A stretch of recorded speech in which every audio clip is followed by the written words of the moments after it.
विनोद बंसल जी, सीधे आपके पास आते हुए, पीएफआई को लेकर बैन की बात तो बार बार हो रही है, लेकिन हिंदूवादी संगठन भी अगर हाथ में तलवार लहराते हुए मस्जिद के बाहर जाकर वहां पर दूसरे समुदाय को भड़काने की बात करेंगे तो आप लोगों से भी सवाल पूछे जाएंगे। विनोद बंसल जी, नहीं चित्रा जी, बिल्कुल आपका सवाल जायज है। मैं इस बात को मानता हूं कि अगर कोई हिंसा करता है तो वो, अगर कोई किसी को भड़काता है तो उसको, लेकिन वो अधिकार नहीं दे देता कि वो उसके ऊपर हिंसा कर ही दे।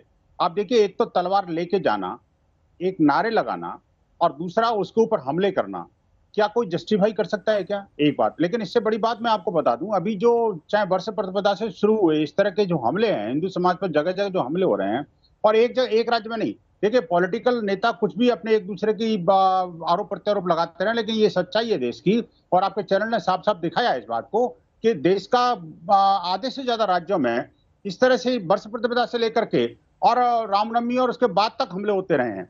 और उन हमलों का जो समर्थन है कौन लोग कर रहे हैं, ये भी आपके सुधी दर्शक अच्छी तरह जानते हैं।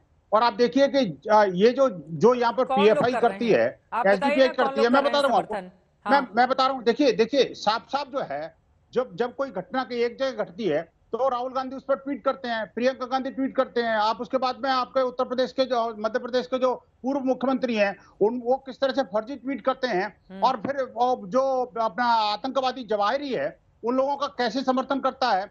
आप देखिए, ये जो नेक्सस है ना जी, कांग्रेसी, कम्युनिस्ट, जिहादी और लेफ्ट लिबरल, ये चारों का जो जबरदस्त एक नेक्सस है। हाँ। इस नेक्सस को अब एक्सपोज करने का समय आ गया है।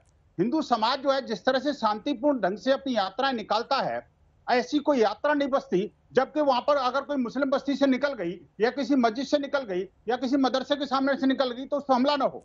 मैं कहना चाहता हूं, आखिरकार पुलिस प्रशासन और शासन चाहे किसी भी पार्टी का है, मैं निवेदन करना चाहता हूं उनसे कि जितनी भी मुस्लिम बस्तियां हैं, जितनी भी मतलब इस्लामिक जिहादियों की बस्तियां हैं, या जो मस्जिद और मदरसे हैं, वहां पर सीसीटीवी कैमरे क्यों मिसिंग होते हैं? आखिरकार वहां पर हथियार और वो जो गोला बारूद और साथ में पत्थर क्यों जमा होते हैं?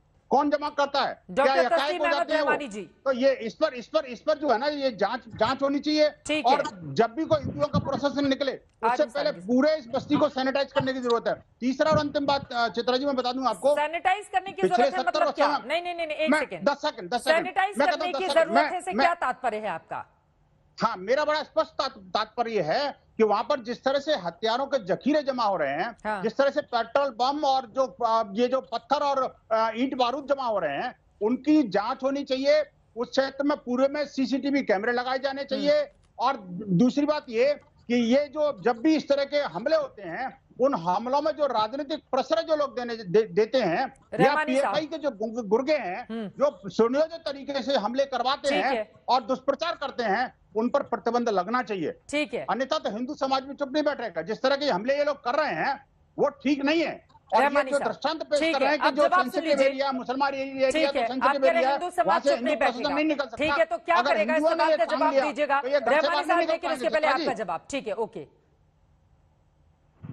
देखिए चित्रा जी, मुझे 35 मिनट से मैं सुन रहा हूं सबको।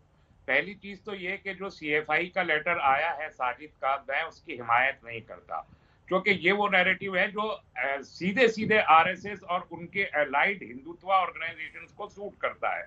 और एक बहुत नहीं, लेकिन आप उसका विरोध भी तो नहीं करते भाई कि जब उनकी बात हो जाए, अमेरिका के एक बार उनकी बात हो जाए, फिर आप क्रॉस क्वेश्चन कर लीजिएगा। एक बार उनकी बात हो जाए कि ह्यूमन राइट्स वायलेशन को, तो हमारे होम मिनिस्टर, हमारे डिफेंस एंड फॉरेन मिनिस्टर तो खामोश रहे, लेकिन उसी दिन सीएफआई का लेटर आ गया कि ये प्रतिरोध होगा और आज उस पर डिबेट हो रही है। इसका सीधा मतलब ये है कि ये कांग्रेस की सरकार हमको जो कुछ हो रहा है जुल्म हो रहा है, हमारे ऊपर जुल्म हो रहा है। एक बार उनकी बात हो जाए, उसके बाद में विनोद जी आपके पास आऊंगी।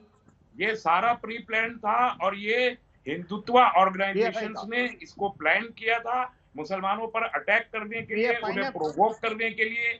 बीजेपी रूल्ड स्टेट अक्सर थे, वो स्टेट में इलेक्शन होने वाला है। रहमानी जी, कोई व्यक्ति प्लान करके अपने ऊपर अटैक नहीं करवाता, चाहे वो गुजरात हो, चाहे वो छत्तीसगढ़ हो, कांग्रेस को एक नेशनल चैनल पर मत दिखाइए। सब पे इलेक्शन होने वाला है बंसल जी, यहाँ पर टेररिज्म मत फैलाइए। इलेक्शन होने वाला है तो इसका मतलब मेरी भी बात सुन लीजिए, अरे जब हमने इलेक्शन होने वाला है तो अपनी हिंदुओं पर हमला कमेटी से करोगे, कहा है बंगाल कि में भी वो करोगे, डेमोक्रेटिक छत्तीसगढ़ में भी तरीके करोगे, से भी बिहार हम में भी इसका करोगे, रिएक्शन और दे सकते हैं। राजस्थान में भी करोगे। जिस ठीक तरह है, की मेरा दोनों ख्याल लोग है कि बोलेंगे ये समझ डिबेट में का नहीं आएगा। अंदाज विनोद नहीं जी, है। उनकी बात जल्दी ये से पूरी डिबेट हो जाए, का उसके अंदाज बाद आप नहीं बोल है। लीजिएगा। तो फिर जो भी जिहादी सोच वाले लोग हैं उनको तो तुरंत जेल में डाल देना चाहिए। खुलेआम वो लोग अपनी बातें कैसे बिल्कुल। करते हैं, आप है ना आप विनोद बंसल जी? आप समाज में जवाब आप दीजिएगा। फिर कैसे आकर रहमानी साहब यहाँ पर टीवी पर बैठे हुए, क्यों नहीं कार्रवाई करनी चाहती? आप बोलेगा, लेकिन रहमानी साहब की बात, रहमानी साहब, लेकिन एक बात बताइए, क्या अगर किसी भी मस्जिद या फिर मुस्लिम इलाके से अगर राम जुलूस निकल जाए भगवान श्री राम के रामनवमी के अवसर पर, तो स्थिति हिंदुस्तान में क्या इतनी खराब हो गई है कि जुलूस निकलने तक की इजाजत के लिए हमें किसी की परमिशन की जरूरत पड़ेगी? क्या एक समुदाय दूसरे समुदाय के त्योहार को उस उत्साह के साथ नहीं मना सकता है? और शिवसेना का ये विश्व हिंदू परिषद का जुलूस था। ये हिंदुओं को पाकिस्तान है वो। I refuse them to accept the Hindu representative. ये तो आतंकवादी संगठन है। विश्व हिंदू परिषद भी, बजरंग दल भी, ये हिंदुओं की ठेकेदारी करके शोभा यात्रा निकालेंगे। ये रामनवमी की शोभा यात्रा थी नहीं। मैं सिरे से इंकार करता हूँ कि ये रामनवमी की शोभा यात्रा हिंदुओं ने ठान लिया तो नहीं, बिल्कुल नहीं थी। ये राइट अगर हिंदू समाज को यही आप प्रोत्साहन देना चाहते हैं, विनोद बंसल जी, हिंदू तरफ से कोई लेना देना नहीं है। और हिंदू आप समाज एक को बहाना सोचना बना के पड़ेगा। आप धमकी दे रहे हैं उनको? आपने तो जो फिर 8 घंटे पीएफआई ने जो 10 चिट्ठी घंटे लिखी है और आपकी इस धमकी में क्या असर हुआ, आप बताइए ना, क्या फर्क हुआ? क्या आप खुलेआम रहमानी जी को कह रहे हैं कि आपका सड़क से निकलना भी मुश्किल हो जाएगा?